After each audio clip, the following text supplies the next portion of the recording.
Hello everyone, welcome to my channel tales. आज की हमारी कहानी है बनारस के एक लड़के की। तो चलिए शुरू करते हैं। तो ये कहानी है काफ़ी सालों पुरानी। बनारस का एक लड़का पिंटू अपने परिवार के साथ जाता है मैहर देवी दर्शन करने। मैहर देवी दर्शन करके वो लोग लौट रहे होते हैं और रुकते हैं रीवा पे।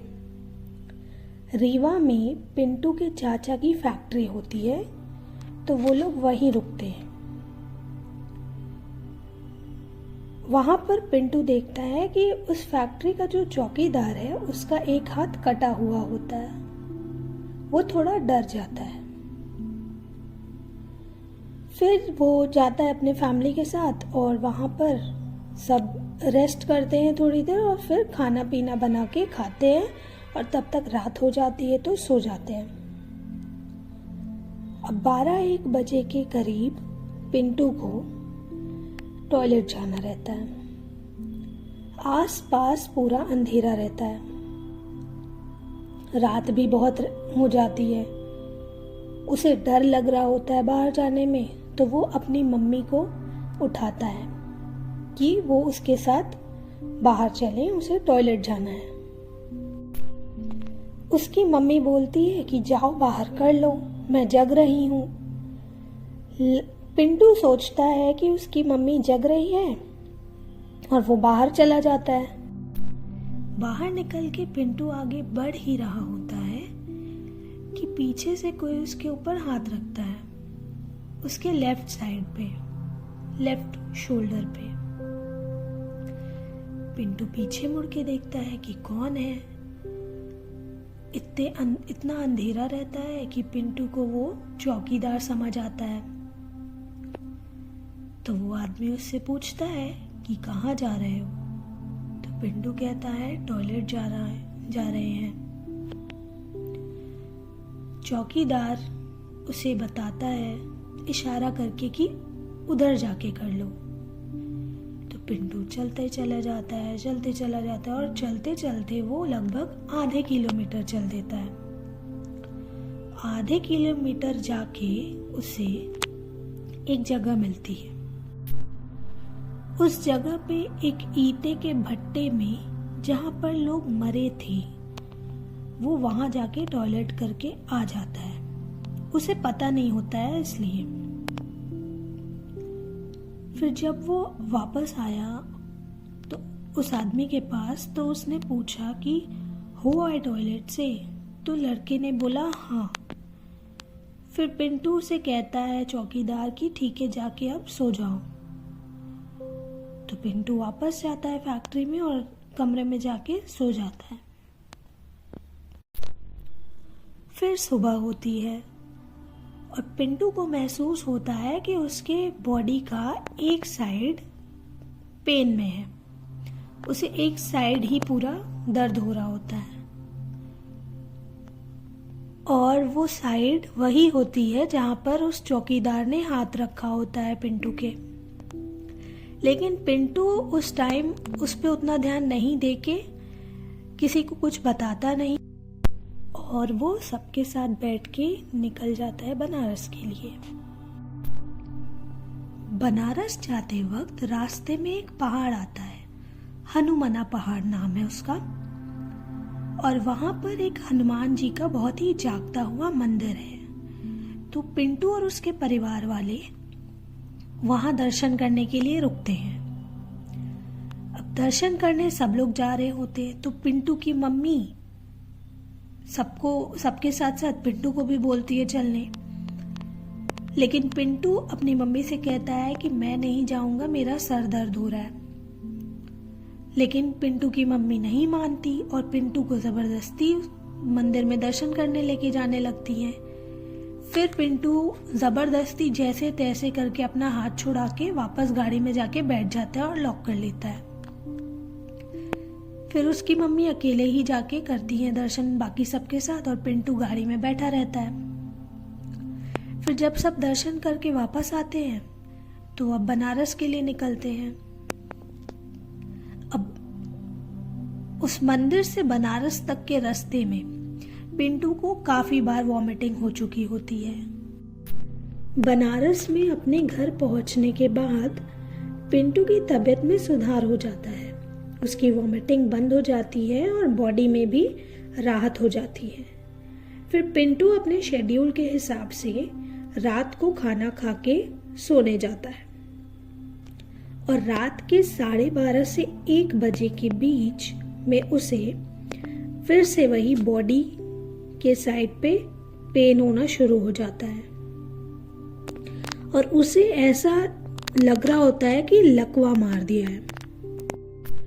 उसकी बॉडी में ऐसी झंझनाहट होने लगती है कि उसे बर्दाश्त नहीं हो रहा होता। फिर वो अपने राइट हैंड से अपने लेफ्ट हैंड को पकड़ के रखने की काफी देर तक कोशिश करता है और वो सोचता रहता है कि क्या हो रहा है उसके साथ। फिर थोड़ी देर बाद उसके सर में दर्द भी होने लगता है और उसकी रात भर ऐसे ही होते होते फिर वो सो जाता है। रात को जो भी होता है वो पिंटू के मम्मी पापा किसी को भी नहीं पता होता है, किसी को भी नहीं। वो सिर्फ पिंटू को पता होता है। अब सुबह होती है, सुबह स्कूल जाना रहता है तो पिंटू की मम्मी उसे उठाने लगती है, स्कूल के लिए रेडी होने को बोलने लगती हैं। लेकिन पिंटू के बॉडी का एक साइड पूरा इतना पेन हो रहा होता है कि उसकी हिम्मत नहीं होती, लेकिन फिर भी वो अपनी मम्मी के कहने पे काफ़ी कोशिश करके उठता है, रेडी होता है।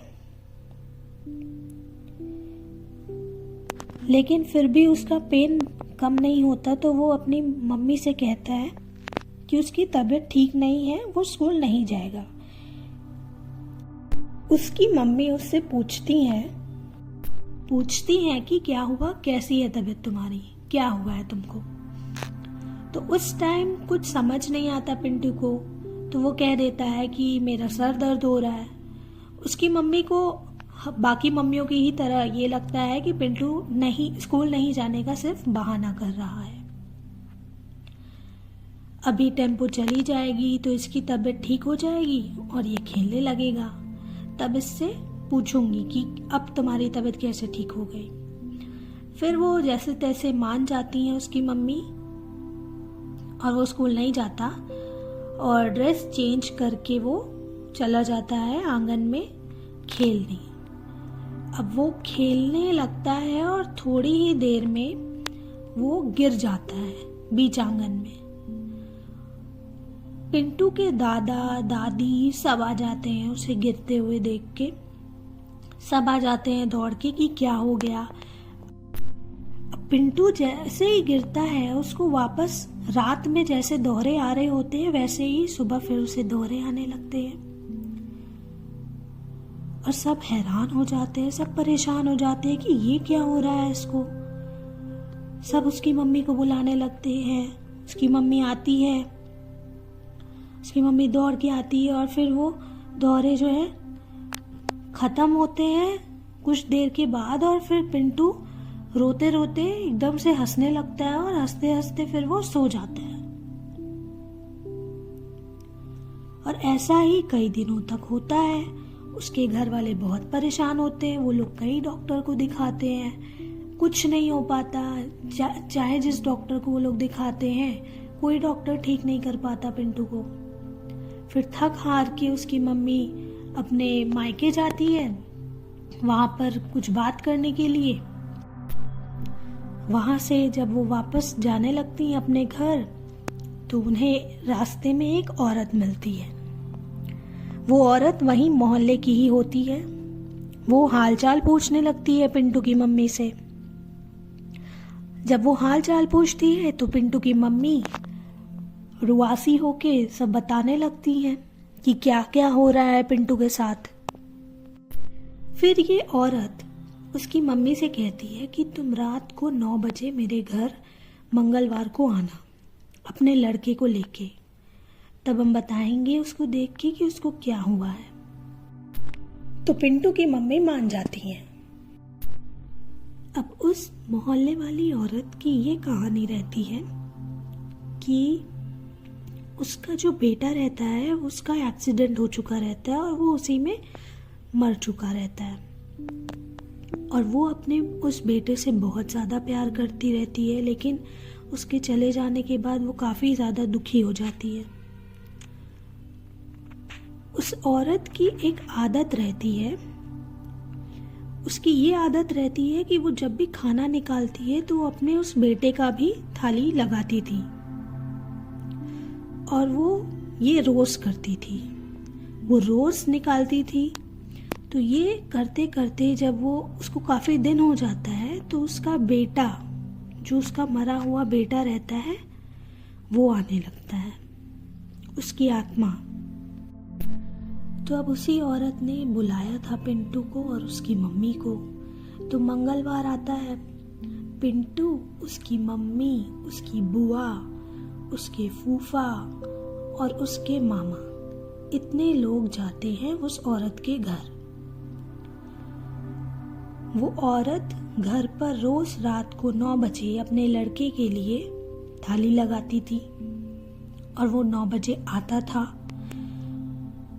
और वो लड़का आ चुका है ये कैसे पता चलता था कि जब वो आता था तो उस औरत के घर का जो दरवाज़ा था उस पर एक काफ़ी भारी सी लोहे की कुंडी लगी हुई थी जो लटकी रहती थी, और वो कुंडी इतनी भारी थी कि कितनी भी हवा चले वो हिलती नहीं थी। लेकिन जब वो लड़का आता था तब वो कुंडी हिलती थी और उसी से पता चल जाता था कि वो आ गया है।